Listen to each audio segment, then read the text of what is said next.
मेरे प्यारे बच्चों, आप सभी को नमस्कार। क्या हाल है भाई आप सभी के? उम्मीद है आप ठीक ठाक होंगे, मस्त होंगे, बढ़िया होंगे।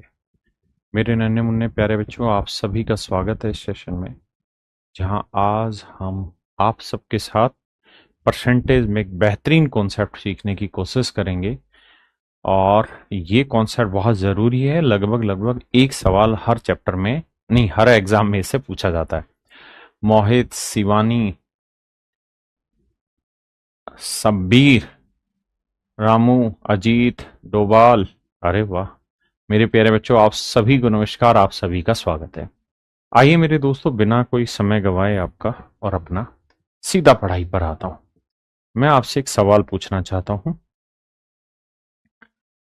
क्या सवाल पूछना चाहता हूं? मैं आपसे एक सवाल ये पूछना चाहता हूं कि मेरे भाई, अगर खर्चा फिक्स कर दें, खर्चा मतलब एक्सपेंडिचर अगर फिक्स कर दिया जाए, एक्सपेंडिचर फिक्स हो, फिक्स हो या कांस्टेंट हो, अगर मेरे बच्चे खर्चा फिक्स हो जाए या कांस्टेंट हो जाए, तो प्राइस प्राइस और कंजप्शन में क्या रिलेशन होता है? एग्जाम्पल के तौर पे समझाता हूं।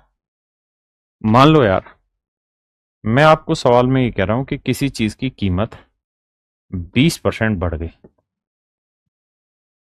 किसी चीज की कीमत 20% बढ़ गई, तो 20% की फ्रैक्शन बनी 1/5।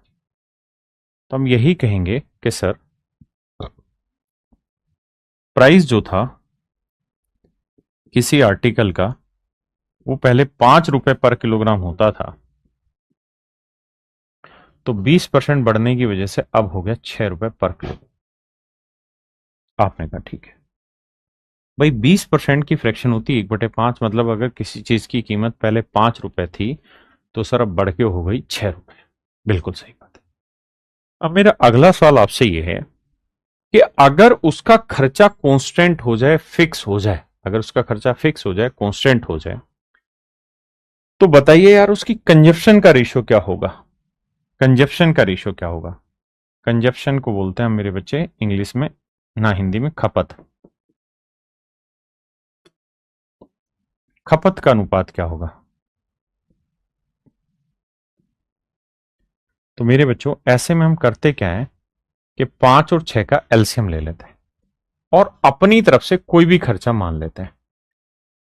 क्योंकि मैंने आपको पीछे भी समझाया था कि जब भी आपको किसी सवाल में अगर कंपैरिजन पूछा हो, परसेंटेज पूछा हो, रेशियो पूछा हो, फ्रैक्शन पूछी हो, तो वहां कांस्टेंट वैल्यू लेने की जरूरत नहीं, आप अपनी तरफ से कोई भी वैल्यू लेके कंपैरिजन कर सकते हैं। तो मैंने सोचा यार, पहले कीमत थी 5 रुपए, अब कीमत हो गई 6 रुपए, तो मान लेता हूं यार 30 रुपए का खर्चा करता था पहले वो, तो 30 रुपए में 5 रुपए के भाव से कितना किलो चीज लाता था? तो 6 किलो। अब 6 रुपए में 30 के भाव से कितनी किलो चीज लाएगा? 5 किलो। तो मेरे दोस्त, आपने एक चीज नोटिस की होगी कि जो रेशियो आपका प्राइस का होता था, उसका एग्जैक्ट उल्टा रेशियो आया कंजप्शन का, उसका उल्टा रेशियो आया मेरे बच्चे कंजप्शन का। हाँ जी। तो अब एक बात ध्यान रखना कि अगर खर्चा, एक्सपेंडिचर फिक्स हो या कांस्टेंट हो, तो जो रेशियो प्राइस का होगा, अगर प्राइस का रेशियो A:B है, तो मेरे बच्चे कंजप्शन का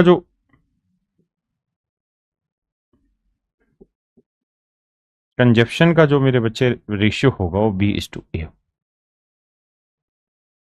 अगर कीमत A:B में हुई है, तो खपत मेरे बच्चे B:A में हुई होगी। रीजन भी समझाया, एक दो एग्जांपल लेके समझाता हूं। जैसे सवाल है, कहते हैं यार, चीनी की कीमत 20% बढ़ती है, तो चीनी की खपत में कितने प्रतिशत की कमी की जाए जिससे कुल खर्चा वही रहे? यानी खर्चा वही रहे मतलब खर्चा फिक्स कर दिया, तो कीमत 20% बढ़ी, 20% की फ्रैक्शन 1/5, यानी कीमत 5 से कितनी हो गई? 6। तो मेरे बच्चे जो कंजप्शन होगी वो हो जाएगी 6 से 5। यानी खपत मेरे बच्चे 6 से 5 हो जाएगी। अगर खपत 6 से 5 हो गई तो मतलब खपत में कितने की कमी की गई? 1 की। तो 1 की खपत में कमी 6 पे, तो 100 पे कितना? तो जवाब होगा कि सर 16 सही 2/3% की खपत में कमी होगी। ये ओरिजिनल था, ये न्यू। तो अगर ओरिजिनल प्राइस 5 था तो नया प्राइस 6 हो गया। ओरिजिनल कंजप्शन 6 थी तो अब कंजप्शन हो गई 5, यानी खपत में 1 की कमी, मतलब 16 सही 2/3%। एक तरीका बड़ा सिंपल है जिसे आप आगे ध्यान भी रखेंगे और इसी तरह से सवाल करेंगे। अब मैं एक और चीज भी कहता हूं कि यार हमें तरीका वो सीखना चाहिए जिससे लैंग्वेज कितनी भी घूम जाए तो आपकी पकड़ में हो। ऐसा ना हो कि जैसे जैसे लैंग्वेज बदलती जाए वैसे वैसे आपके तरीके बदलते जाए, उसमें कहां मजा है। तो बढ़िया तरीका क्या, उस पर चर्चा करते हैं। मेरे बच्चों, मैं आपको कह रहा हूं कि यार आप दिल्ली से जयपुर जाते हैं, दिल्ली से जयपुर जाते हैं और आपके पास कार है, और जो कार है वो दिल्ली से जयपुर जाने में 10 लीटर पेट्रोल ले लेती है। 10 लीटर पेट्रोल में मेरे बच्चे ये कार दिल्ली से जयपुर पहुंच जाती है। अब मैं कह रहा हूं कि अगर मान लो कीमत, प्राइस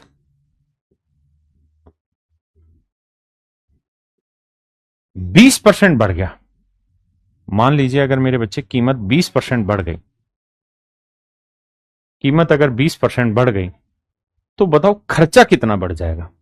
तो आप कहेंगे कि देखो सर, अगर कीमत 20% बढ़ गई तो 20% की फ्रैक्शन 1/5, यानी अगर पहले 5 रुपए लीटर पेट्रोल था, 5 रुपए पर लीटर पेट्रोल था, तो सर अब जो पेट्रोल होगा वो 6 रुपए लीटर हो जाएगा।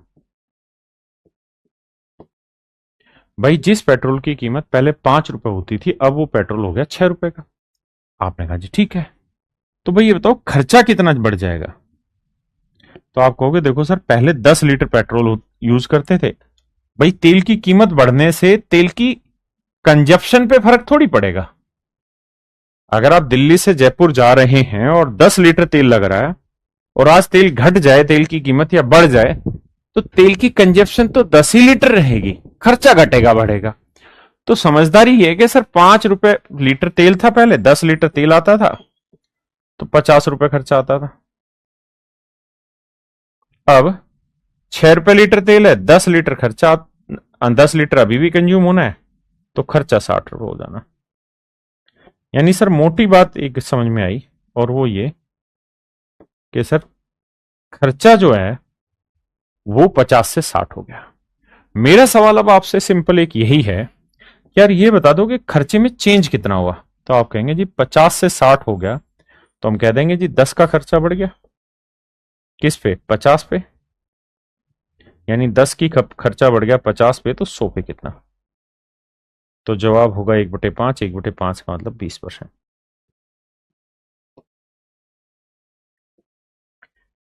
तो आपने एक चीज नोटिस की क्या, कि सच बात तो यह है कि जिस अनुपात में कीमत बढ़ती है, जिस अनुपात में कीमत बढ़ती है उसी अनुपात में खर्चा भी बढ़ जाता है। अगर कीमत 20% बढ़ी है ना, कीमत 20% बढ़ी है, अगर प्राइस 20% बढ़ा है तो राजा बाबू खर्चा भी 20% ही बढ़ेगा। तो हमेशा से यह ध्यान रखना कि जिस हिसाब से कीमत बढ़ती है तो खर्चा भी घर का उसी हिसाब से बढ़ जाता है, जिस हिसाब से कीमत घटती है तो खर्चा भी उसी हिसाब से घट जाता है। यानी प्राइस और एक्सपेंडिचर ये एक दूसरे के भाई हैं। एक के चोट मारोगे तो दूसरे के भी वही चोट लगेगी। अगर इसे बढ़ा दिया तो ये भी बढ़ेगा, इसे घटा दिया तो ये भी घटेगा, अलग नहीं होगा। पक्की बात है? आपने कहा जी ठीक है। तो मैं आपको ये कह रहा हूं कि इन सवालों को इस रेशियो मेथड से ऐसे मत करिए जैसे मैंने कराया है। ये ओल्ड स्कूल मेथड है, न्यू मेथड आप सीखिए। आप ऐसे हर एक सवाल में मान लीजिए कि भाई पहले खर्चा जो हो रहा था वो हो रहा था 100, अब कह रहा है यार 20% खर्चा बढ़ गया। आपने कहा लिखा, इसने तो ये लिखा चीनी की कीमत 20% बढ़ गई। मैं कह रहा हूं कीमत 20% बढ़ी तो खर्चा भी तो 20% बढ़ा, तो खर्चा कितना हो गया 120। तो जो खर्चा पहले 100 था अब हो गया 120। सवाल में कह रहा है उसकी खपत में कितनी कमी की जाए कि उसका खर्चा वही रहे, जिससे कुल खर्च स्थिर रहे, so that expenditure will not increase, कि खर्चा वही रहे जो पहले था। यानी अब हो रहा है खर्चा 120 का, लेकिन आपको करना है वापसी 100 का, तो कितने की कमी 20 की। इस चीज पे फोकस करिए। तो 20 की कमी 120 पे, तो 100 पे कितनी। अब आप ये बात जानते हैं कि खर्चा अगर कम करना है तो वो तभी कम होगा जब आप कम चीजें परचेज करें। तो 1/6 मतलब 16 सही 2/3%। इसका मतलब मेरे प्यारे बच्चों आपकी खपत में 16 से 2/3% की कमी हो गई। खपत विल रिड्यूस बाई 16:2/3%। ये मेरा मेथड है, मेरा खुद का बनाया मेथड, और हर सवाल में यूटिलाइज होगा। So just focus only on this method. Okay, just come to that question.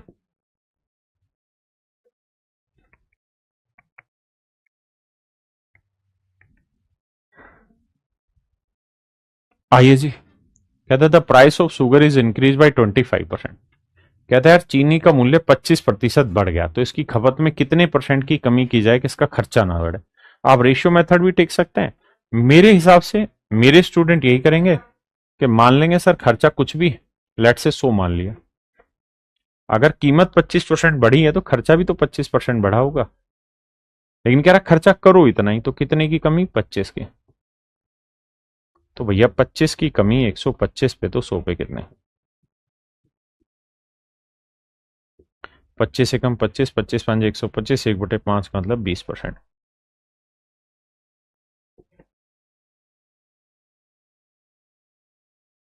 Option C मेरे बच्चे राइट आंसर।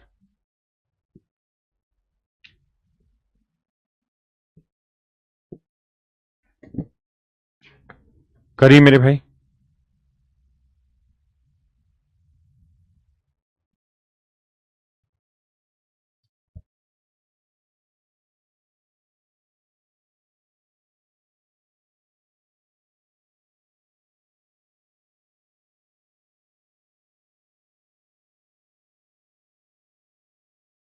देखिए मेरे भाई, सवाल में कह रहा था price of sugar is decrease by 10%। चीनी की कीमत 10% घट गई, तो खर्चा मान लेना है 100। कीमत 10% घट गई तो खर्चा हो गया 90। तो कह रहा है कंजप्शन में कितना इंक्रीज करें कि खर्चा उतना ही रहे। तो खर्चा उतना ही करना है, मतलब 100 ही करना है, तो 10 की बढ़ोतरी करनी होगी। 10 की बढ़ोतरी 90 पे, तो 100 पे कितनी। तो आंसर आएगा जी 11 सही 1/9%। आप रेशियो मेथड से भी कर सकते हैं जो शुरुआत में आपको सिखाया। कह रहा है चीनी की कीमत में 20% की कमी हो गई, तो खपत में कितने परसेंट की वृद्धि होगी ताकि खर्चा समान रहे। देखिए मेरे बच्चे, कहता है कीमत 20% घट गई तो खर्चा हो गया 100 से 80। तो कह रहा है कंजप्शन कितनी बढ़ाएं कि खर्चा उतना ही हो, यानी 100 ही करना है तो खपत बढ़ानी होगी 20 की। भाई 20 का खर्चा बढ़ा हो गया 80 पे, तो 100 पे कितना। बहुत सिंपल सटीक सा 1/4 मतलब 25%। भाई एक बेसिक सी बात है, अगर कीमत घट गई तो खर्चा घटा। अब कोई आपसे कहे कि नहीं खर्चा बढ़ाओ, तो बढ़ेगा कैसे। फालतू चीजें खरीद के, जो फालतू खरीद रहे हो दैट इज कॉल्ड कंजप्शन, है ना। आइए जी आगे।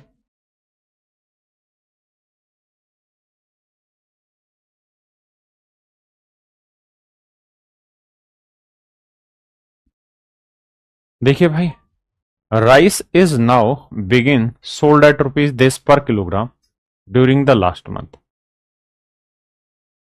सवाल में कह रहा है वर्तमान में चावल को 29 रुपए प्रति किलोग्राम के रेट में बेचा जाता है, पिछले महीने इसकी कीमत 25 रुपए पर किलोग्राम थी। तो एक परिवार अपनी खपत में कितने प्रतिशत की कमी करे कि उसका खर्च समान रहे। देखो भाई, कहता चावल आज है 29 का, पहले था 25 का, तो कीमत बढ़ गई। तो कह रहा है यार ये बताओ कि खपत में कितनी कमी करें। तो आप अगर रेशियो वाले मेथड से करेंगे तो यही तो करेंगे कि देखो सर प्राइस का रेशियो लेते हैं। तो पहले अब तो पहले जो प्राइस 25 रुपए पर किलोग्राम था,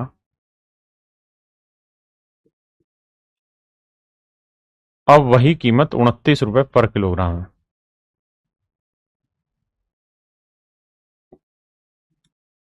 तो मेरे भाई कीमत ये है, तो खपत क्या होगा? तो आप कहेंगे जी उल्टा अनुपात होगा।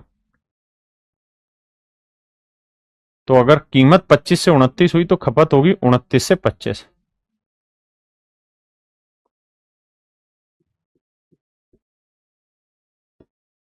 ₹25 पर किलोग्राम।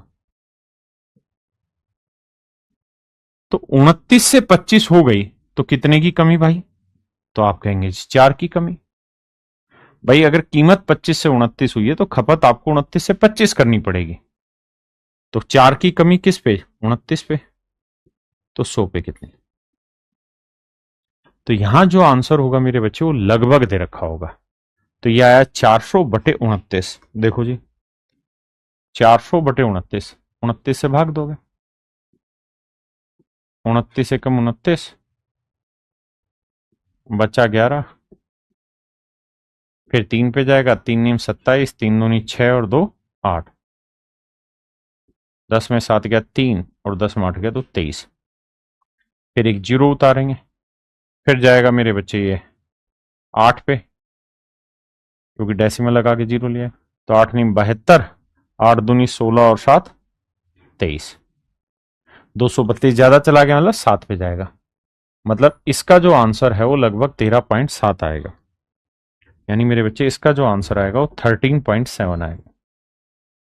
अब समझदारी वाली बात यह है कि अगर ये डेसिमल 5 से बड़ा होता है अंक, तो एक अंक आगे शिफ्ट हो जाता है, तो लगभग आ जाएगा 14%।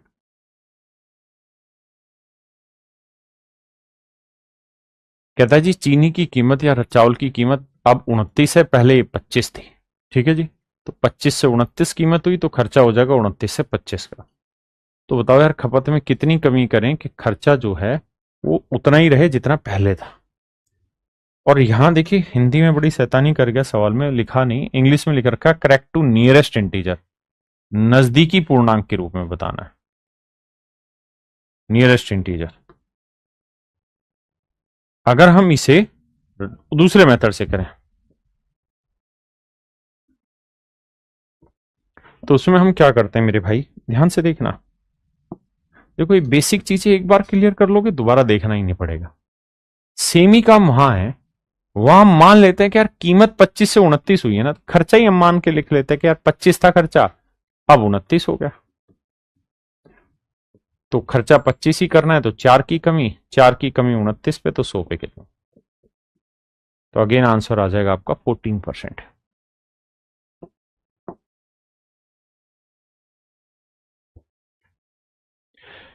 कहते हैं यार दूध की कीमत 60 रुपए पर किलोग्राम से बढ़कर 70 रुपए पर किलोग्राम हो जाती है, तो एक आदमी what percentage a person should decrease the consumption so as the expenditure will remain same। तो देखो यार अगर कीमत 60 से 70 हो गई तो इस हिसाब से ध्यान दें तो खर्चा भी भाई 60 से 70 हो जाएगा, जबकि खर्चा करना वापसी हमें 60 ही है, खर्चा नहीं बढ़ाना। तो कितने की कमी? 10 की। तो 10 की कमी हमें 70 पे करनी होगी, तो 100 पे कितनी?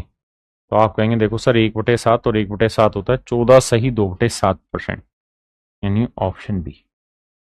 ऑप्शन बी मेरे बच्चे राइट आंसर।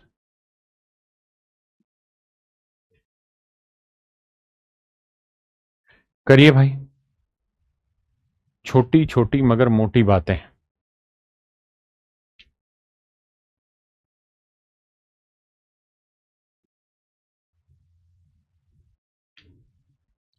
देखिए भाई सवाल में कह रहा है the price of sugar is increase by 20%। चीनी के दाम में 20% वृद्धि हो जाती है। यदि चीनी का खर्च को पूर्ववत रखना है तो कटौती के बाद खपत में कमी तथा आरंभिक खपत का अनुपात याद करें। देखो यार अगर मेरे बच्चे में प्राइस की बात करूं तो सवाल में कह रहा है कि भाई कीमत 20% बढ़ गई। आपने कहा जी ठीक है, तो 20% की फ्रैक्शन 1/5, माने पहले कीमत 5 थी तो अब 1 बढ़ के कितनी हो गई, 6। तो अगर खपत का रेशो पूछा जाए आपसे तो आप कहेंगे जी हो जाएगा 6:5। अब हमसे जान रहे हैं सवाल में क्या पूछा है, हमसे ये पूछा है find the ratio between the reduction in consumption. कहता खपत में कितनी कमी हुई, तो 6 से 5 हो गई तो 1 की कमी, तो 1 अनुपात एंड द ओरिजिनल कंजप्शन, और मूल खपत, तो मूल खपत तो 6 थी, 6। तो मेरे बच्चे मेरा राइट आंसर होगा 1:6, यानी ऑप्शन सी। ऑप्शन सी मेरे बच्चे मेरा करेक्ट आंसर होगा।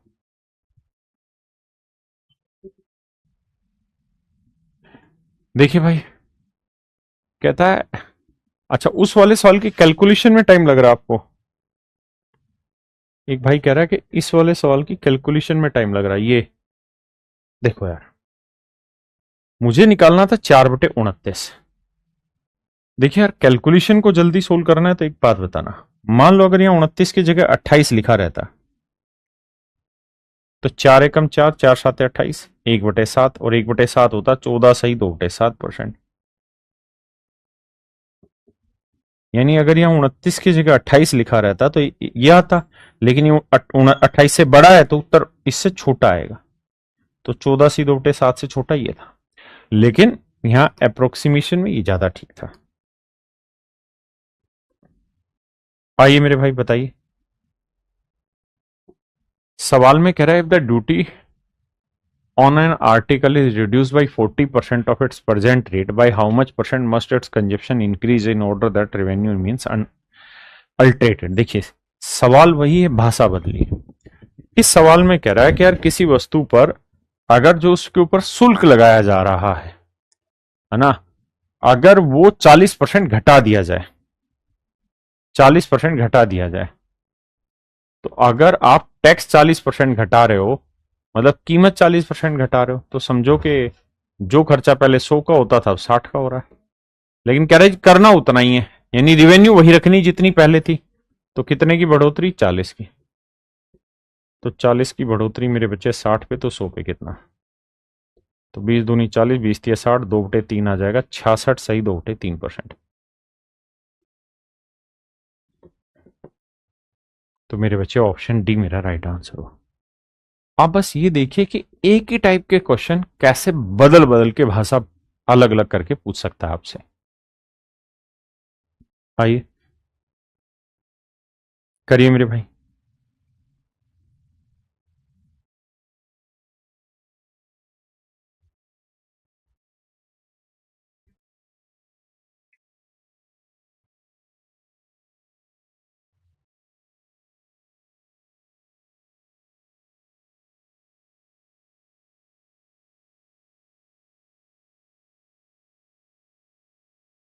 कह रहा है यदि एक आयत की लंबाई को 50% बढ़ाया जाता है तो इसकी चौड़ाई को कितना कम किया जाना चाहिए जिससे कि उसका क्षेत्रफल अपरिवर्तित रहे। देखो मेरे भाई, एक लॉजिक समझना, रेक्टेंगल का एरिया होता है लेंथ इंटू ब्रेड्थ। मान लेते हैं कि ब्रेड्थ बी ही है,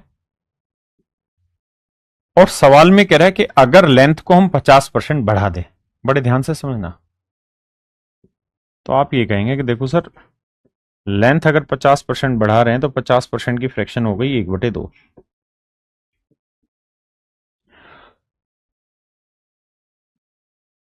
मतलब लेंथ अगर पहले 2 थी तो अब लेंथ हो गई 3। ब्रेड्थ के बारे में मैंने नहीं दिया। तो ये बताओ कि एरिया कितना हो जाएगा, तो आप कहेंगे एरिया हो जाएगा 2b, अब एरिया हो जाएगा 3b। तो ये बताना यार एरिया में कितना चेंज हुआ, तो आप कहेंगे देखो सर बड़ा आसान है, 2b से 3b हो गया तो b का इंक्रीज हुआ, तो b का इंक्रीज 2b पे, तो 100 पे कितना, तो 1/2 यानी 50%। यानी सर हम यहाँ एक बात कह सकते हैं, समझ सकते हैं, और वो ये कि भाई रेक्टेंगल के एरिया में 50% का इंक्रीमेंट हो गया। आयत का क्षेत्रफल 50% बढ़ गया। तो मेरे बच्चे आपने एक चीज नोटिस की क्या कि अगर आप केवल लेंथ में 50% बढ़ा दे रहे हैं तो एरिया भी 50% बढ़ गया। यानी अगर प्राइस में 50% बढ़ा रहे हो तो खर्चा भी 50% बढ़ेगा, है ना। तो सेम ही सवाल है, बस भाषा बदली है। और ये काम वो लगातार करता आ रहा है और करता रहेगा, आपको कंफ्यूज नहीं होना। आपने कहा कि आयत की लंबाई 50% बढ़ा दी तो मतलब एरिया भी तो 50% बढ़ गया, यानी 100 से हो गया 150। लेकिन वो कह रहा है जी नहीं, एरिया रखना है उतना ही जितना था, मतलब 100 ही। तो कितने की कमी? 50 की।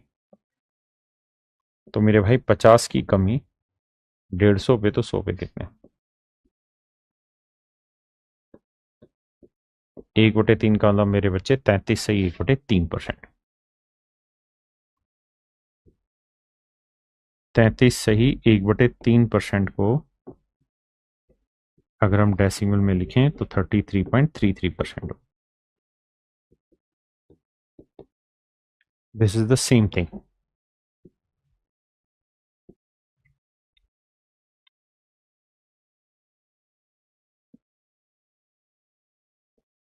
देखिए सेम ही चीज है, लैंग्वेज बदलेगा। और मेरा उद्देश्य यह है कि एक बार जो बच्चा मुझसे पढ़ ले वो ऐसी हर लैंग्वेज पे कमांड बना ले। कह रहे यार अगर किसी आर्टिकल की कीमत पहले 3% घट जाए तो वापसी कीमत लाने के लिए कितना परसेंट इंक्रीज करना होगा?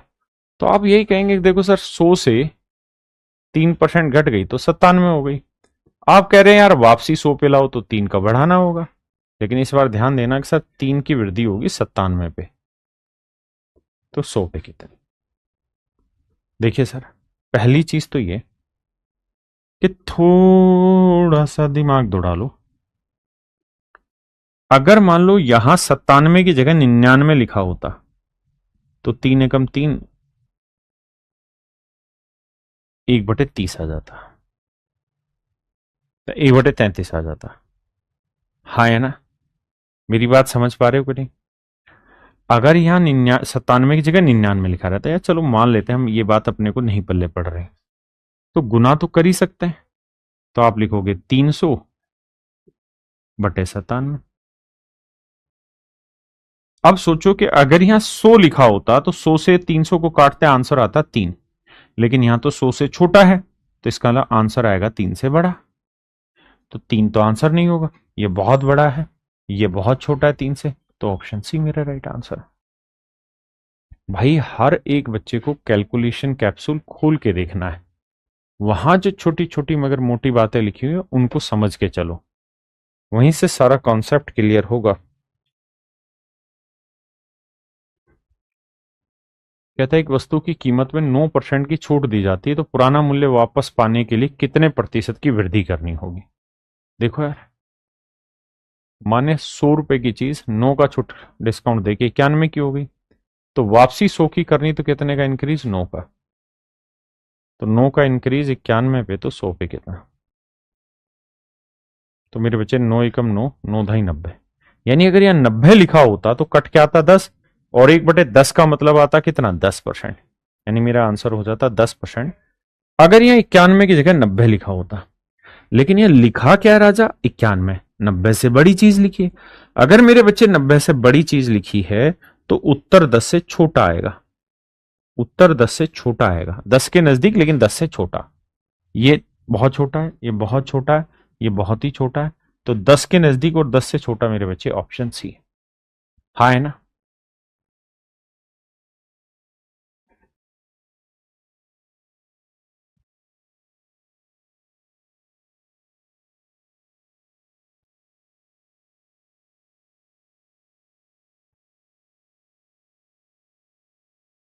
देखिए भाई, कह रहा the price of an article is cut by 24%।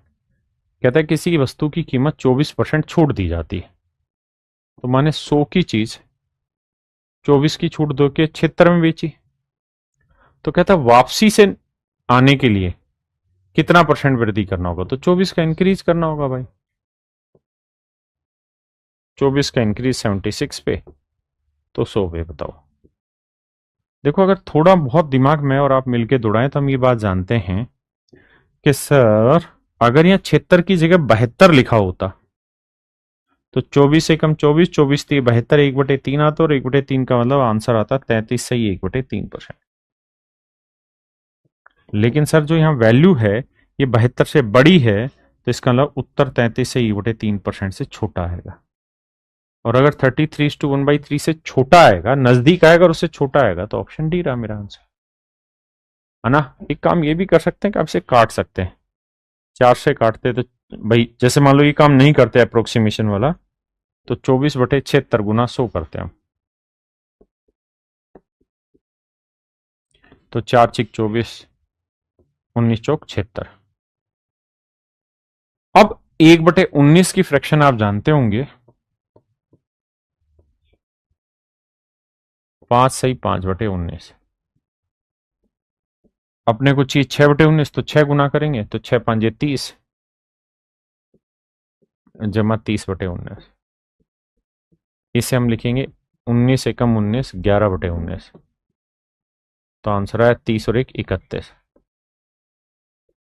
31 सही 11/19%।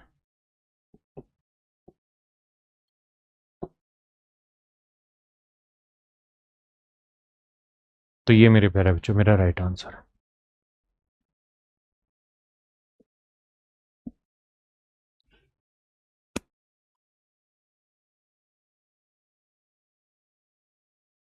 आइए भाई, कह रहा है यदि पेट्रोल की कीमत में 7% की वृद्धि होती है, यानी खर्चा 100 से हो गया 107, तो कहता है उसके खर्चे को अनचेंज रखने के लिए खपत में कितनी वृद्धि करनी पड़ेगी। सेम ही चीज कि सर कमी करनी पड़ेगी, यानी 7 की कमी।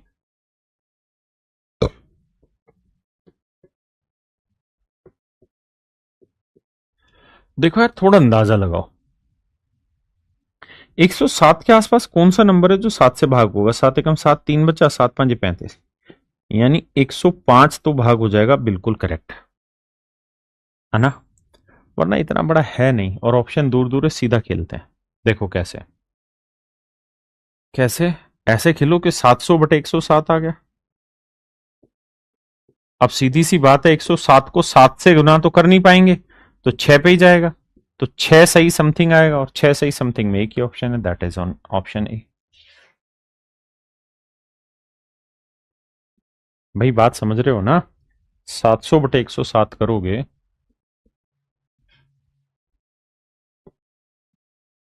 तो 107 से भाग दोगे, तो देखो कहां तक जा रहा है, तो आप कहोगे 107 को भाग देंगे तो 6 पे ही जा रहा है, यानी आंसर 6 पॉइंट आएगा, और 6 पॉइंट एक ही ऑप्शन है, that is in option A.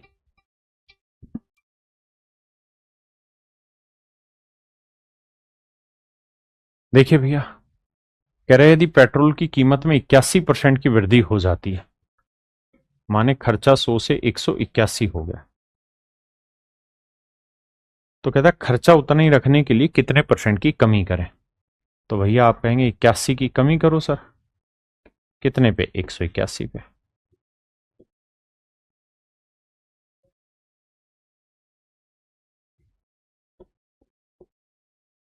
तो 100 पे कितना। अब आप एक चीज तो देखना कि सर ऑप्शन बहुत दूर दूर दे रखे हैं।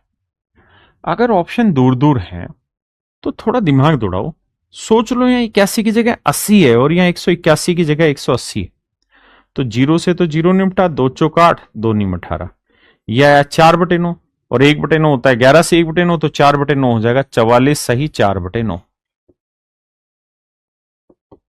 यानी 44 पॉइंट समथिंग में मेरा आंसर जाएगा, और वो है मेरे बच्चे ऑप्शन डी, वो है ऑप्शन डी।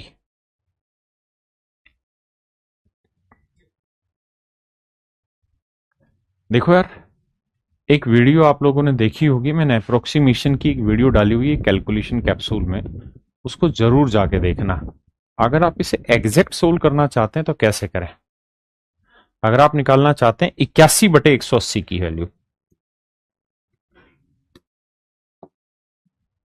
अगर आप एग्जैक्ट निकालना चाहते हैं 81/181, ये कितना बन रहा है, तो आप एक काम करना, क्या क्या आप ये बात तो समझ गए कि ये लगभग इसका मतलब इसका ये वाली वैल्यू 2.5 गुना है।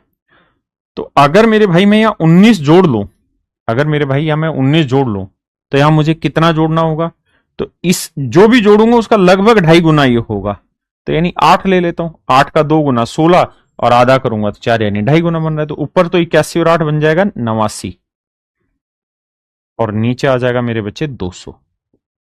और गुना 100% निकालने के लिए 2 से भाग देंगे, 2 चौक 8, 2 चौक 8, 2 5 10, यानी मेरा आंसर 44.5% है।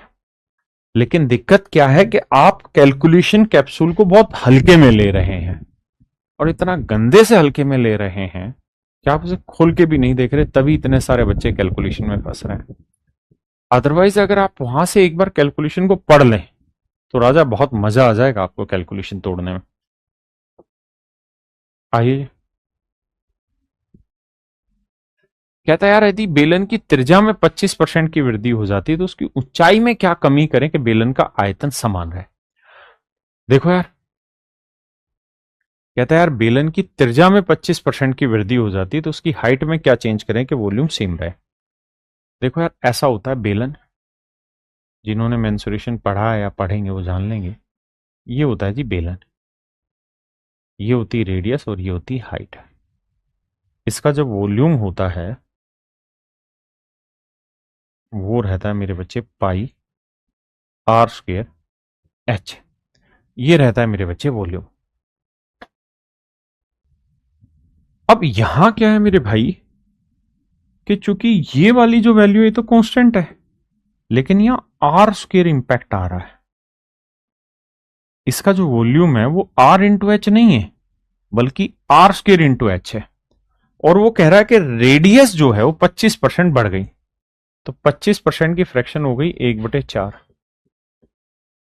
तो हम ये कहते थे कि भाई खर्चा 100 से 125 हो गया, यहां तक तो ठीक था, या वॉल्यूम 100 से 125, लेकिन वॉल्यूम में यह आर स्क्वेयर है। तो आपको यहां ये करना होगा कि इसका वर्क करना होगा। तो इसका वर्क करोगे तो यह आएगा 1/16 ना। इसका वर्क ऐसे करो कि भाई 25% बढ़ गई, मतलब 4 से 5 हो गई, और आर स्क्वेयर करना है। मेरी बात समझे कि नहीं समझे? सवाल में कह रहा है कि अगर रेडियस 25% बढ़ गई तो हाइट में क्या चेंज होगा।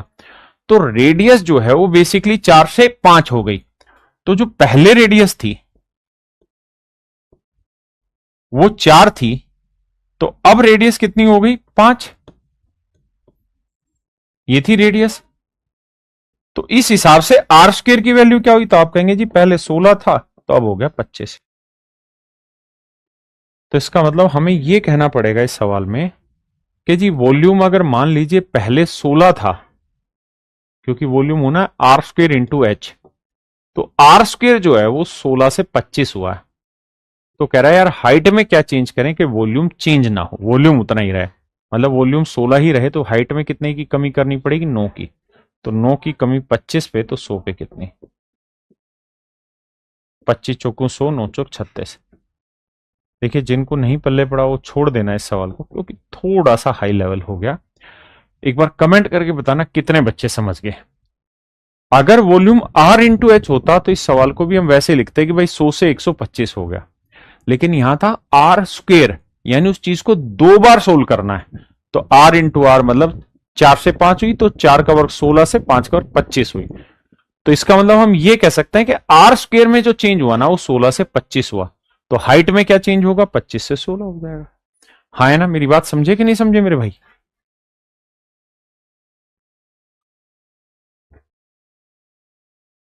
देखिए यार, सवाल में कह रहे the price of sugar is decrease by 20%, then by how much percent consumption is increase so as expenditure will decrease by 4% only. देखो राजा, कह रहा है कि कीमत 20% घटी है, खपत कितनी बढ़ाई जाए कि expenditure will decrease by 4% only, कि खर्चा केवल 4% घटे, यानी खर्चा 4% ही घटे। देखो भाई, कहता है जी कीमत 20% घट रही, बिल्कुल ठीक है। तो इसका मतलब खर्चा भी 20% घटा होगा, यानी 100 से हुआ होगा 80। कह रहा है जी अब खपत कितनी बढ़ाएं कि खर्चा केवल 4% घटे। तो 100 का 4%, 4 यानी खर्चा करना कितना है? 96। खर्चा करना है 96, हो रहा है 80, तो कितने का इंप्रूवमेंट टेकना होगा ले जाके? तो आप कहेंगे जी 16 का इंप्रूवमेंट टेकना होगा। तो मेरे भाई 16 का इंक्रीमेंट टेकेंगे 80 पे, तो 100 पे कितना? तो 16 एकम 16, 16 5 80, 5 20 100, यानी उसे अपनी खपत में 20% का इंक्रीमेंट करना हो।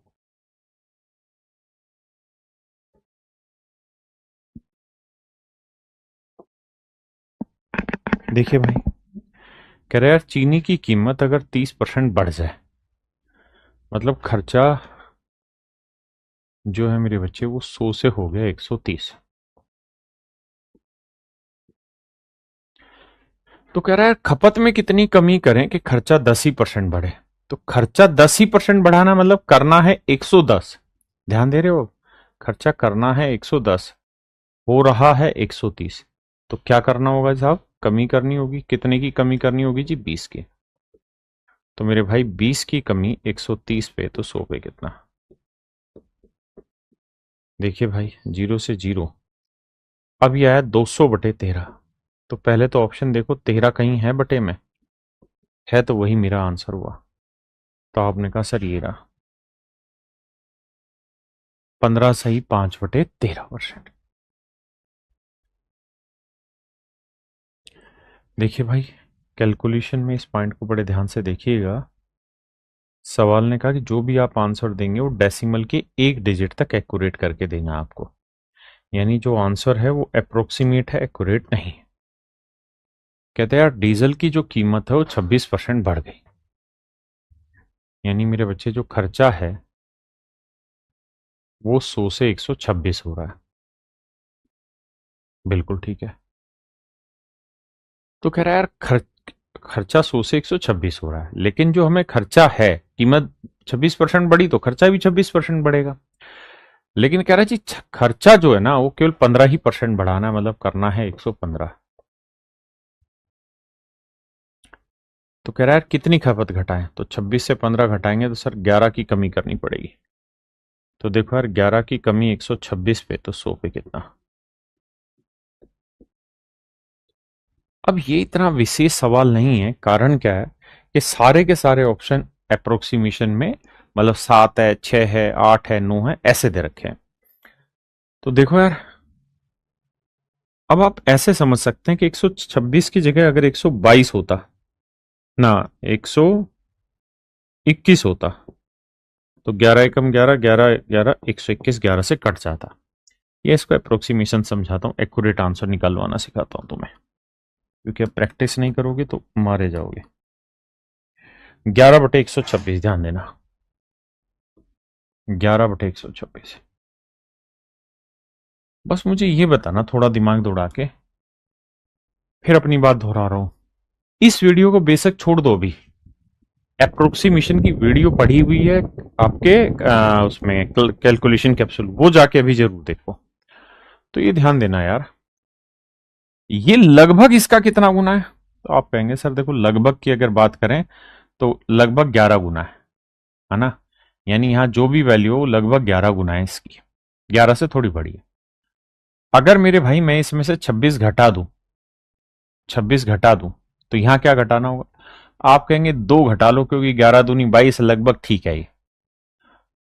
तो मेरे बच्चे ऊपर जानते हो क्या आया? 9, और नीचे जानते हो क्या आया? 100 गुना में 100। परसेंटेज निकालना है, तो आंसर आएगा लगभग 9% के आसपास। अब 9% के आसपास मुझे देखना कौन सा ऑप्शन मेरा दे रहा है। 9% के आसपास मेरे भाई कौन सा आंसर दे रहा है?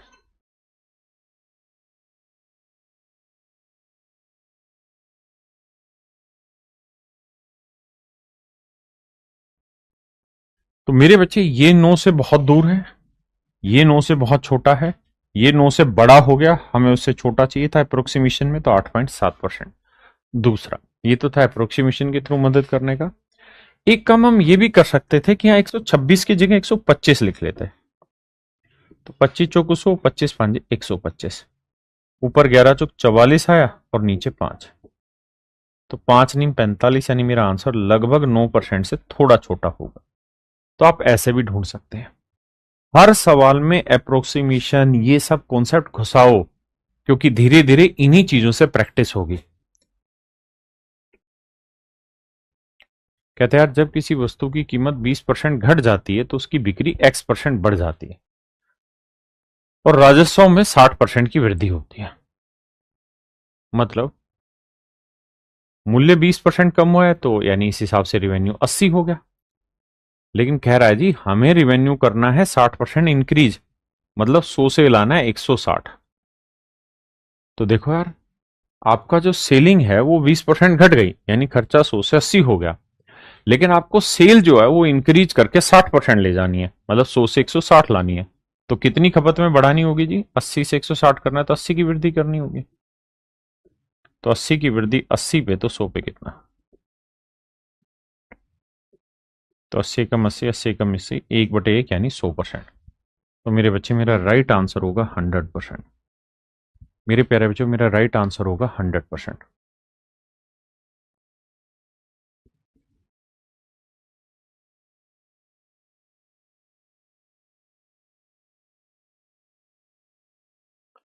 कह रहे the price of A petrol is increase by 19%। कहता है जी तेल की कीमत 19% बढ़ गई, यानी मेरे बच्चों खर्चा 100 से हो गया 119। तो सुनीता पेट्रोल पर अतिरिक्त रूप से केवल 12% खर्च करना चाहती है। वो खर्च करना चाहती है 12% ज्यादा, यानी 112 हो रहा है। 119 करना चाहती है 112, तो कितने की कमी करनी होगी सर? 7 की। तो 7 की कमी 119 पे तो 100 पे कितना? आप कहेंगे सर ये ज्यादा आसान है, क्यों? क्योंकि 7 एकम 7, 17 7 119, 1/17, 1/17 की फ्रैक्शन होती 5 सही 15/17। अगर आप ध्यान दें, थोड़ी सी समझदारी का अगर उदाहरण दे पाए यहां, तो देखिएगा कि 5 सही 15/17 है। 15/17 का मतलब बना कि ये 17 के जस्ट नजदीक है। अगर जस्ट नजदीक है 17 के, तो इसका मतलब इसका जो आंसर होगा वो 6% के आस। अगर ये 17 के आधे से छोटा होता तो मैं 5% लिखता, ये 17 के आधे से बड़ा है, यानी आंसर मेरा 6% है।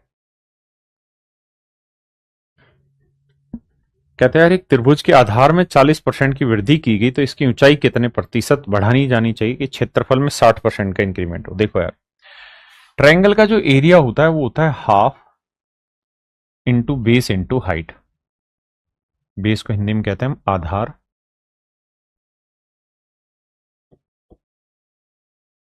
गुना ऊंचाई।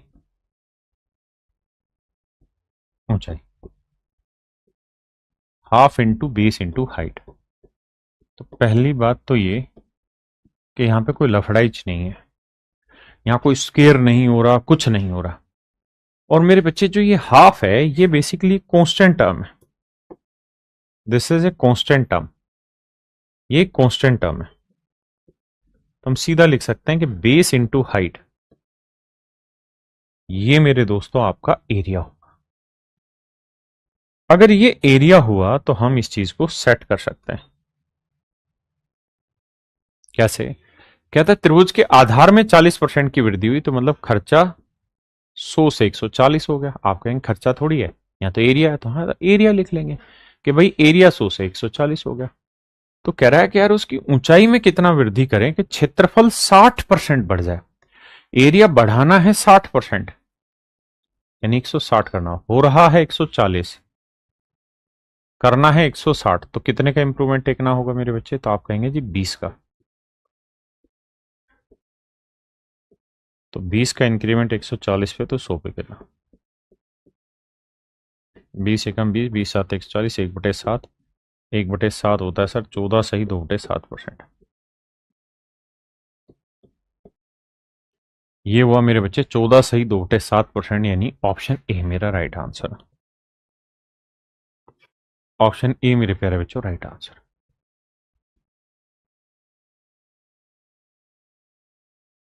देखिए मेरे भाई, सवाल में कह रहा है चीनी का मूल्य 20% बढ़ जाता है, तो कितने किलोग्राम खपत कम होनी चाहिए जिससे कुल खर्चा 5% ही बढ़े, जबकि वास्तविक खपत 280 किलोग्राम चीनी है। यहां एक लेवल बढ़ गया है, चीजें थोड़ी सी और एक्सप्लेन हो गई, समझिए। कहते हैं चीनी की कीमत 20% बढ़ जाती है। मतलब हम ये कह सकते हैं कि जी खर्चा जो है वो 100 से 120 हो रहा है। आपने कहा ठीक है, लेकिन कहता है कुल खर्चा 5% बढ़ना चाहिए, मतलब 105 होना चाहिए। तो खर्चा हो रहा है 120, करना है 105, कितने की कमी? 15 की कमी।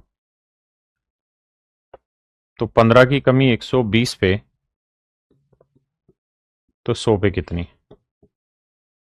1/8, 1/8 का मतलब 12.5%। यानी हम ये कह सकते हैं कि सर उसे अपनी खपत में 12.5% की कमी करनी होगी। अब तक मेरे बच्चों यही चीज वो परसेंटेज में पूछ रहा था कि भाई बताइए उसे अपनी खपत में कितने की कमी करनी पड़ेगी। यहां पे इस सवाल में क्या हुआ, उसी चीज को वो एक्चुअल में पूछ रहा है। कहता है यार अगर ओरिजिनल कंजप्शन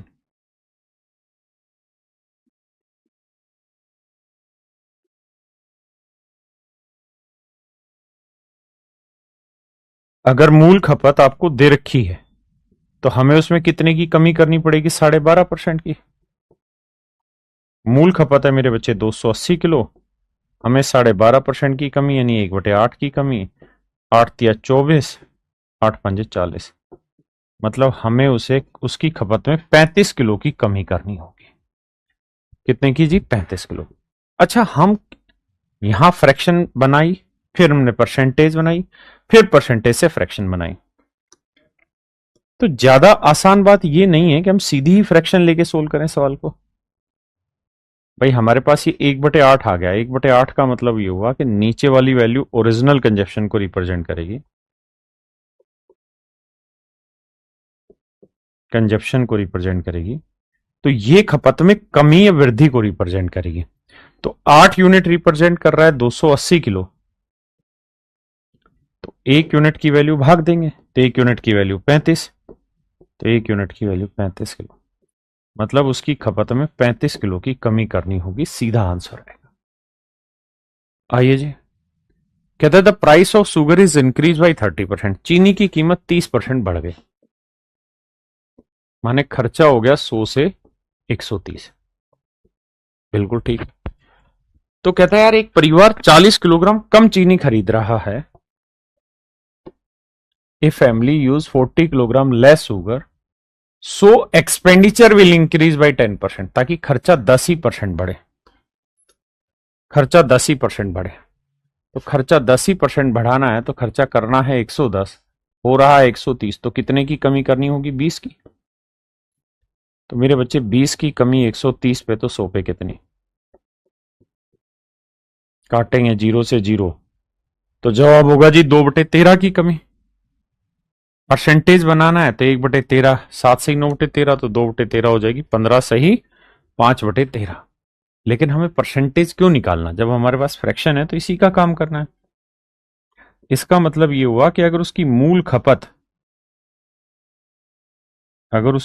खपत मेरे बच्चों 13 इकाई है, तो हमें उसकी खपत में 2 इकाई की कमी करनी पड़ेगी। जबकि सवाल में कह रहा है कि कमी कितने की करनी है? 40 किलो की।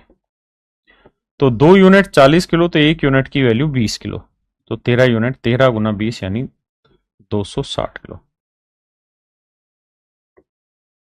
इसका मतलब मेरे बच्चों जो उसकी मूल खपत थी वो थी 260 किलो। अभी तक जो चीज परसेंटेज में पूछी जा रही थी वही चीज यहां आपको रेशियो में रिफ्लेक्ट कराई जाएगी और एक्चुअल से रिलेट कराएगा।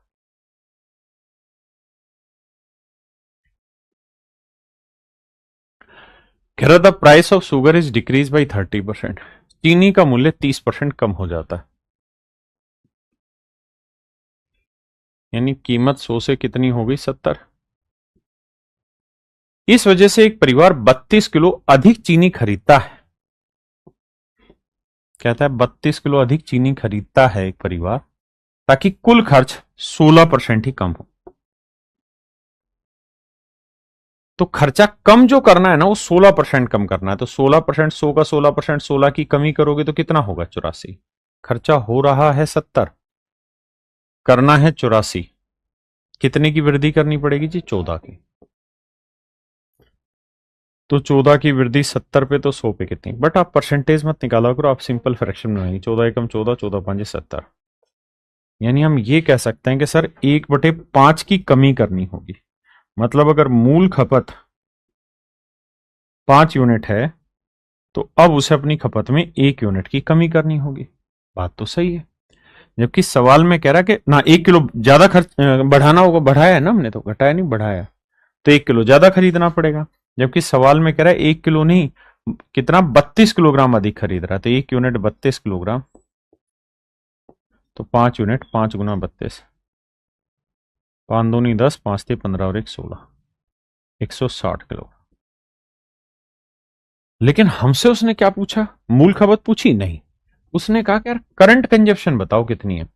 तो मेरे बच्चों मूल खपत थी 160, अब 32 किलो फालतू खरीद रहा है, तो अब खरीद रहा है 192 किलो। यानी मेरे बच्चे करंट कंजप्शन जो हो गई वो 192 किलो हो गई।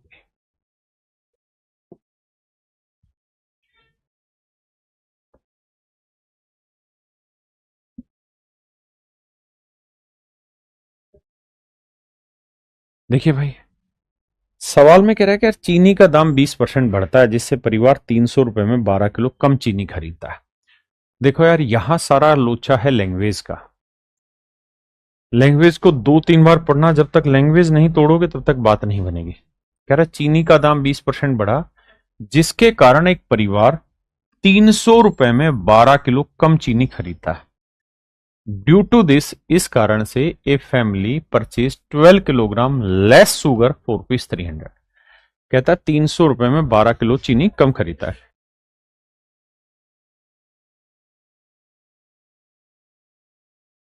मैं अगर आपको यह कहूं कि यार आपके पास 300 रुपए थे खर्च करने के लिए, पहले आपके पास कितना खर्चा था भाई, 300 रुपए थे खर्च करने के लिए पहले, तो रोज आते थे आप एक सर्टेन रेट के हिसाब से 300 रुपए में चीज खरीद के ले जाते थे।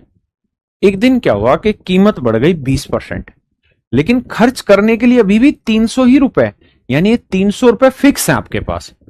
तो कीमत बढ़ गई, खर्चा 300 ही है, तो क्या किया जाए, सर खपत कम करो।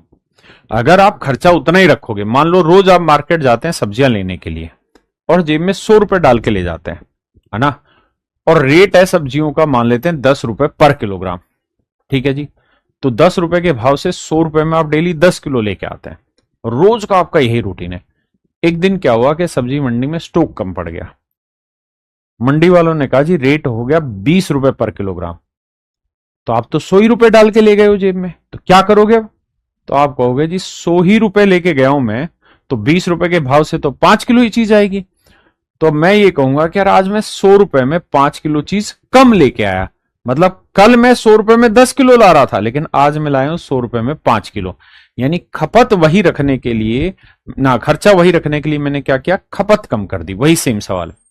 अब मेरे बच्चों इसे मैं दो तरीके से यहां एक्सप्लेन करूंगा। पहला तो इसी तरीके से कि भाई कीमत अगर 20% बढ़ी है तो हम कहेंगे जी खर्चा हो गया 100 से 120। हमें खर्चा वही रखना है, तो कितने की कमी, 20 की कमी। तो भैया 20 की कमी 120 पे, तो 100 पे कितना, 1/6।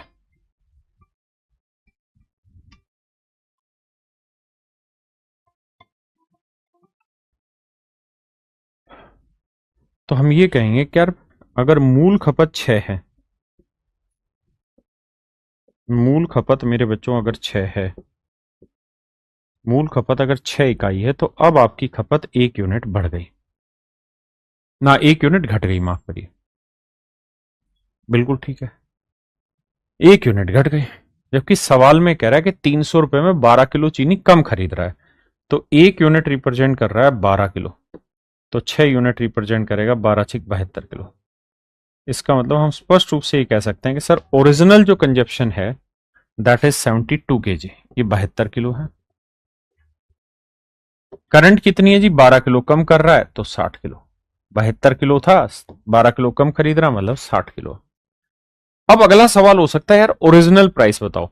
तो देखो खर्च करने के लिए तो उसके पास पहले भी 300 ही रुपए थे, बिल्कुल, तो 300 रुपए में 12 रुपए 72 किलो चीज ले रहा था, ओरिजिनली 72 किलो चीज ले रहा था 300 में। तो भाग देंगे तो देखो यार 12 दूनी 24, 12 पंजे 60, 12×6 = 72, 25/6 यानी 4 सही 1/6 रुपए पर केजी। ये था ओरिजिनल रेट। अब करंट का रेट क्या है जी? खर्चा अभी भी 300 ही रुपए कर रहा है, लेकिन करंट में खरीद रहा है 60 किलो। तो भाग देंगे मेरे बच्चे, तो आया 5 रुपए पर किलोग्राम। यानी करंट कंजप्शन ना, करंट प्राइस आ गया 5 रुपए पर किलोग्राम। हाँ जी, अब आइए नेक्स्ट पे।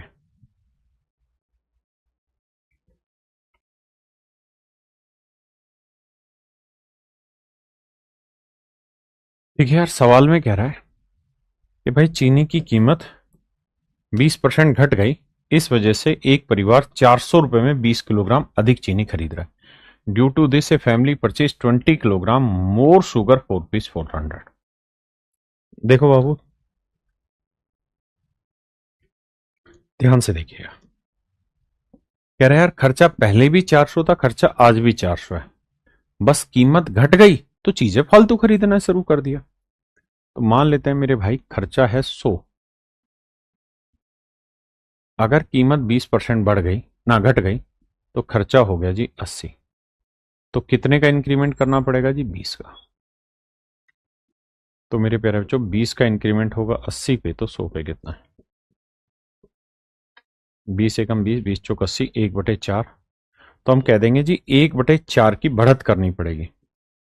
यानी मूल खपत 4 इकाई है, तो अब उसे अपनी खपत में 1 इकाई की वृद्धि करनी पड़ेगी। जबकि सवाल में कह रहा है जी 1 इकाई नहीं, पूरा 20 किलो चीज फालतू ले रहा है, 20 kg। तो 1 यूनिट रिप्रेजेंट कर रहा है 20 किलोग्राम को, तो 4 यूनिट 4 गुना 20। इसको दूसरे तरीके से समझाऊंगा, 80 kg। इसका मतलब ओरिजिनल जो कंजप्शन है मेरे भाई 80 किलो है, और अब पहले से 20 किलो ज्यादा ले रहा है, तो करंट कंजप्शन 100 किलो है। ओरिजिनल प्राइस पूछें तो भैया 400 रुपए में 80 किलो चीज ले रहे थे हम। तो मतलब मेरे बच्चे 1 किलो का रेट आया 5 रुपए पर केजी। और करंट कंजप्शन पूछें तो भैया 400 रुपए में अब ले रहा है 100 किलो। तो मेरे भाई करंट प्राइस आ गया 4 रुपए पर किलोग्राम। एक तरीका तो है ये वाला मेरे भाई। अब मैं इसको समझाता हूं दूसरे तरीके से, जैसे इसी सवाल पे आना यार। मेरे बच्चों, सवाल में ये कह रहा है कि भाई एक आदमी के पास 300 रुपए थे, ठीक है जी, और रोज 300 रुपए लेके मार्केट जाता था। लेकिन आज क्या हुआ? आज जब मार्केट गया तो उसे पता चला कि भाई 20% कीमत बढ़ गई। अगर कीमत 20% बढ़ गई तो इसका मतलब यह है कि उसके पास 60 रुपए और खर्चे के होने चाहिए थे। अगर आप उतनी ही चीजें लेना चाहते हैं जितनी पहले ले रहे थे, तो उस हिसाब से आज आपको 300 रुपए नहीं, बल्कि 300 से 20% ज्यादा, मतलब 360 रुपए की जरूरत है। मतलब 60 रुपए की आज आपको जरूरत है। आपने कहा ठीक है। अगर 60 रुपए की जरूरत है तो मतलब इस 60 रुपए नहीं आपके पास तो 300 ही है। तो इस 60 रुपए की वजह से मेरे भाई ऐसा हुआ कि आप इस 60 रुपए की वजह से मेरे बच्चे ऐसा हुआ कि आप 12 किलो चीनी फालतू खरीद ना 12 किलो चीनी कम खरीद रहे हैं। यानी 60 रुपए ना होने की वजह से आप 12 किलो चीज नहीं ले रहे। मतलब रेट आया 5 रुपए पर किलोग्राम। मतलब मेरे बच्चे, हम ये कह सकते हैं कि भैया करंट जो प्राइस है, वो 5 रुपए पर किलोग्राम, 5 रुपए पर किलोग्राम। करंट प्राइस मेरे बच्चे 5 रुपए पर किलोग्राम है। तो बताओ यार, ओरिजिनल प्राइस क्या होगा? तो अब आप एक बात जानते हैं, ये करंट प्राइस है, ये ओरिजिनल प्राइस है, और करंट प्राइस है 5 रुपए पर किलोग्राम। और सवाल में कह रहा है कि कीमत 20% बढ़ गई। 20% की फ्रैक्शन 1/5, यानी अगर पहले कीमत 5 थी तो अब कीमत हो गई 6। तो 6 यूनिट 5 को रिप्रेजेंट कर रहा है, तो 1 यूनिट की वैल्यू 5/6। तो 5 यूनिट की वैल्यू क्या होगी? गुना 5/6, यानी 25/6। पर किलोग्राम। तो ये आ गया मेरे बच्चे ओरिजिनल कीमत। तो ओरिजिनल प्राइस जो आ गया वो आ गया 25/6 रुपए पर किलोग्राम। अब आपसे कहेगा यार ओरिजिनल कंजप्शन बताओ, तो आप कहेंगे जी देखो 300 रुपए खर्च पहले हो रहे थे, 300 ही अब। लेकिन 300 रुपए में पहले क्या रेट था? 25/6 के भाव से। 25, 12, 12 चिक 72 किलो, यानी पहले आप 72 किलो चीज ले रहे थे। अब कितनी ले रहे हो जी? अब 12 किलो कम, मतलब अब आप 60 किलो ले रहे हो। तो जरूरी नहीं है कि आप कंजप्शन से फिर प्राइस पे आए। तरीका यह भी हो सकता है कि आप डायरेक्ट प्राइस निकालें और फिर कंजप्शन पे चले जाएं। और आपसे ये चारों सवाल नहीं पूछे गए, तो मेरे को समझाना इसलिए मैंने लिखा। आपसे तो कोई एक चीज पूछेगा। जैसे अगले पे आते हैं। देखिए, कह रहा है यार एक आदमी है, 400 रुपए उसके पास है, रोज जाता है मंडी और सामान लेके आता है। आज क्या हुआ? आज जब मंडी गया तो पता चला कि कीमत 20% घट गई। 20% घट गई मतलब उसके तो 80 रुपए बच गए। अब दो काम हो सकते हैं, या तो 80 रुपए लेके घर पे आ जाए, या फिर इसी 80 रुपए में चीजें फालतू ले ले। तो उसने क्या किया कि 20 किलो फालतू चीज खरीद ली। यानी इस 80 रुपए की वजह से वो 20 किलो चीज ले आया, मतलब 4 रुपए पर किलोग्राम है मेरे भाई अब करंट का प्राइस। तो करंट प्राइस है 4 रुपए पर केजी। करंट, तो मेरे बच्चे करंट कंजप्शन क्या होगी? तो 400/4, क्योंकि करंट में 4 रुपए पे रेट है। तो हम कह देंगे जी 100 किलो चीज करंट में खरीद रहा है और पहले से 20 किलो अधिक खरीद रहा है। तो इसका मतलब ओरिजिनली खरीद रहा होगा 80 किलो, तभी तो अब 100 हुआ ओरिजिनल में 20 जोड़ के। अगर कहे यार ओरिजिनल प्राइस बताओ, तो आप इससे भी निकाल सकते हो, और ओरिजिनल निकालना है तो 400/80 कर दो, क्योंकि ओरिजिनल ही तो 80 किलो खरीद रहा था।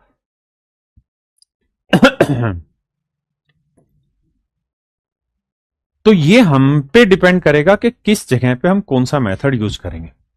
जैसे इस सवाल पर फोकस करिए और जवाब दीजिए।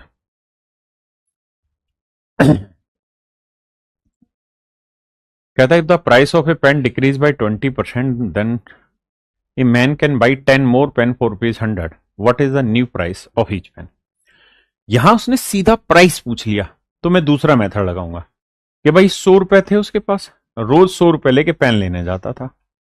आज जब मार्केट गया तो पता चला कीमत 20% घट गई। तो 100 का 20% 20, यानी उसके पास 20 रुपए एक्स्ट्रा आ गए। जैसे ही कीमत घटेगी, जैसे ही मेरे बच्चे कीमत घटेगी, तो आपके पास पैसा फालतू आएगा ना। आप बच गया 20 रुपए आपके पास फालतू।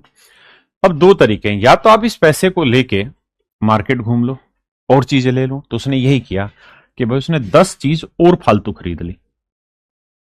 मतलब अब उसने 10 कलम 20 रुपए में खरीदी, मतलब एक कलम की कीमत है 2 रुपए, 2 रुपए पर कलम, यानी ऑप्शन बी। ठीक है जी।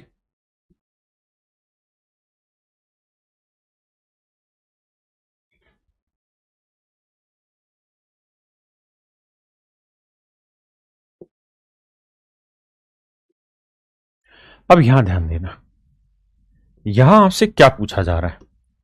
यहां पूछ रहा है how many eraser are available. यहां प्राइस नहीं पूछ रहा, आपसे कह रहा है कि कितने इरेजर अब 1 रुपए में मिलेंगे उसे। यानी वो पूछ रहा है कि करंट कंजप्शन बताओ। क्या पूछ रहा है भाई? Current consumption, current consumption. तो यहां मेरे भाई करंट कंजप्शन वाला फार्मूला लगाओ। कैसे? हम मान लेते हैं जी खर्चा है 100। बिल्कुल ठीक है। सवाल में कह रहा है जी कीमत 25% घट गई तो खर्चा हो गया 75। करना उतना ही है जितना था, तो मतलब 25 का इंप्रूवमेंट। और 25 का इंक्रीमेंट करना है 75 पे, तो 100 पे कितना? तो 1/3, मतलब 1/3 का इंक्रीमेंट करना होगा। यानी ओरिजिनली मूल खपत अगर उसकी 3 यूनिट है, तो अब उसे अपनी खपत में 1 यूनिट की वृद्धि करनी पड़ेगी। तो करंट कंजप्शन जानते हैं, पहले 3 थी तो अब 1 बढ़ के कितनी हो गई? 4 यूनिट। जबकि सवाल में कह रहा है कि अब 1 रुपए में 2 रबड़ अधिक खरीद रहा है, तो 1 यूनिट 2 रबड़ को रिप्रेजेंट कर रहा है। तो 1 यूनिट 2, तो 4 यूनिट हो जाएगा भाई, 4 दूनी 8। मतलब करंट में वो 8 रबड़ खरीद रहा है। ओरिजिनली 3 दूनी 6 रबड़ खरीद रहा था।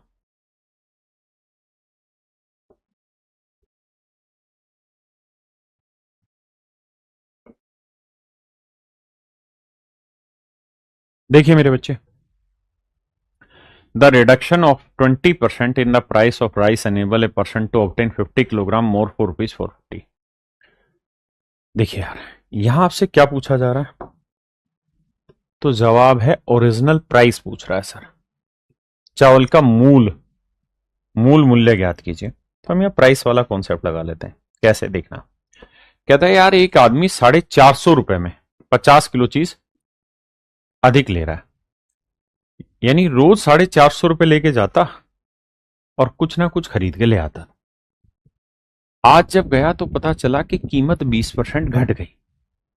तो मेरे बच्चे 20%, तो 450 का 20% निकालोगे, यू विल गेट इट 90। यानी हम यहां पे ये कह देंगे कि उसकी कीमत ₹90 घट गई। उसकी कीमत कितनी घट गई मेरे भाई? ₹90।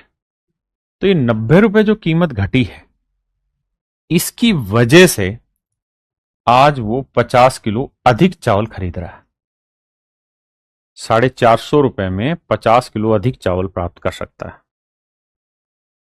यानी हम ये कह सकते हैं भैया कि करंट प्राइस है 9/5 रुपए पर किलोग्राम।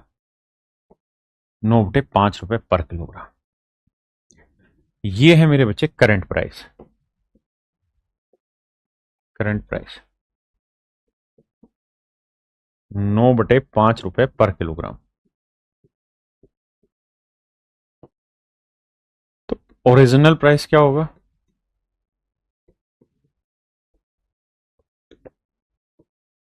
तो आप कहेंगे जी देखिए, सवाल ने कहा कि उसकी कीमत में 20% की कमी हो गई। तो 20% की फ्रैक्शन 1/5, यानी ओरिजिनल प्राइस 5 है, तो 1 की कमी हो गई, तो अब प्राइस कितना है? 4 यूनिट। आपने कहा ठीक है जी। तो करंट प्राइस यहां आ रहा है 4 यूनिट, जबकि है 9/5। तो 4 यूनिट 9/5, तो 1 यूनिट की वैल्यू 9/5/4। तो कह रहा है जी 5 यूनिट की वैल्यू बताओ, तो गुना 5। देखो यार, 5 से 5 आंसर आया 4, 9/4। 9/4 4 से भाग देंगे, 4 दूनी 8, 4×5=20, यानी ₹2.5 पर किलोग्राम। ये है ओरिजिनल प्राइस। ये आएगा मेरे बच्चे ओरिजिनल प्राइस। मूल मूल्य ज्ञात करो। 9/4, नहीं मैंने भाग गलत दिया। 4 दूनी 8, 1 बचा था मेरे भाई, 1 बचा था, तो 2.5 आएगा। 2.25, यानी 2.25। माफी भाई, यानी ऑप्शन डी मेरे बच्चे राइट आंसर।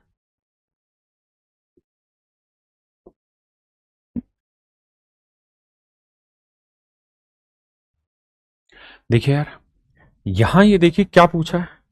तो आप कहेंगे वास्तविक खपत बताइए, ओरिजिनल कंजप्शन। तो हमें यहां कंजप्शन वाला मेथड लगाना चाहिए। सवाल में कह रहा है कि the price of rice decrease by 10%। भाई, प्राइस ऑफ राइस यानी चावल की जो कीमत है वो 10% घट गई, माने खर्चा 100 से 90 हो गया। इस वजह से एक परिवार ₹1 में 50 ग्राम ज्यादा चीजें खरीद रहा है। मतलब खर्चा भी ₹1 है, लेकिन कीमत घट गई तो क्या किया उसने? चीजें फालतू खरीदनी शुरू कर दी। तो खर्चा उतना ही करने के लिए 10 का इंप्रूवमेंट करोगे। 10 का इंक्रीमेंट 90 पे, तो 100 पे कितना? परसेंटेज अगर पूछता तो यह आया 1/9। इसका मतलब अगर मूल खपत 9 यूनिट है, तो अब उसकी खपत में 1 यूनिट का इंक्रीमेंट हुआ। जबकि सवाल में कह रहा है 1 यूनिट है 50 ग्राम। भाई 1 यूनिट नहीं, 50 ग्राम चीज ज्यादा खरीद रहा है। तो 1 यूनिट 50 ग्राम, तो 9 यूनिट, 9×50, 450 ग्राम। इसका मतलब मेरे बच्चे, जो ओरिजिनल कंजप्शन है वो 450 ग्राम।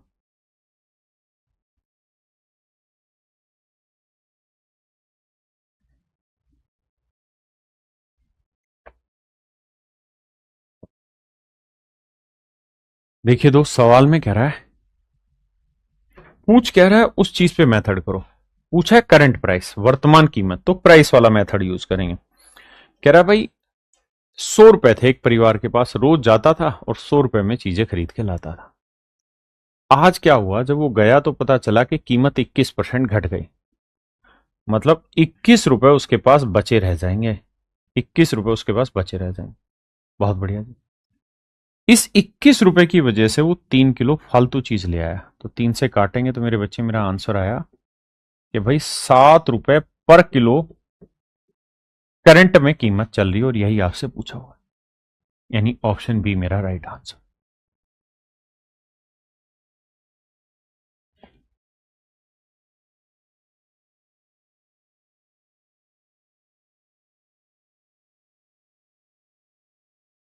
देखिए भाई, सवाल में कह रहा चीनी की कीमत में 20% की कमी हो जाती है, तो एक आदमी अब 36 रुपए में 500 ग्राम चीनी अधिक खरीदता है। तो हमसे पूछा कहा बानी कि ओरिजिनल प्राइस बताइए। कहता है यार मूल कीमत बताइए या आरंभिक कीमत बताइए क्या है। आप कर दोनों ही तरीके से सकते हैं, कोई आपत्ति नहीं है। मैं कीमत वाला ही ले लेता हूं। यार 36 रुपए पहले थे, 36 ही रुपए अब है, लेके रोज आता था। आज आया तो पता चला कि कीमत 20% घट गई। 20% का मतलब मेरे भाई साढ़े ना 7 रुपए 20 पैसे, 7.2 रुपए उसके पास फालतू आ गए। भाई 36 का 20% निकालेंगे तो 7.2 ही आया, यानी जितने पैसे उसके पास पहले से थे अब उससे 7.2 रुपए ज्यादा बच गए उसके पास, क्योंकि कीमत घट गई। इस वजह से वो आधा किलो चीनी फालतू खरीद लेता है। 500 ग्राम का मतलब आधा किलो, आधा किलो चीनी फालतू खरीद लेता है। तो यानी इस 7.2 रुपए की वजह से वो आधा किलो चीज खरीद रहा है। 2 पलट के ऊपर ले जाएंगे तो ये आएगा 14.4।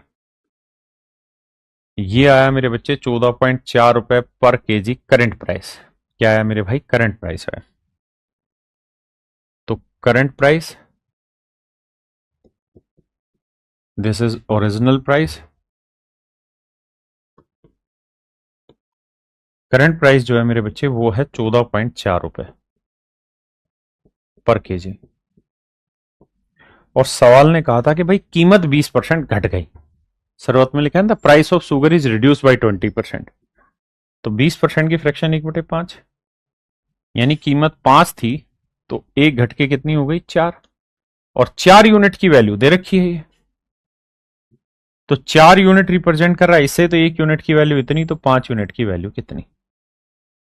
देखो यार, 4×3 = 12, बचा कितना भाई? 2। 4×6 = 24, 3.6, और 5 से गुना करेंगे तो 36×5 = 180, डेसिमल कट जाएगा तो आंसर आएगा 18 रुपए पर किलोग्राम। यानी ओरिजिनल जो प्राइस है वो मेरे बच्चे 18 रुपए पर केजी होगा, 18 रुपए पर किलोग्राम होगा। ये होगा मेरे भाई ओरिजिनल प्राइस।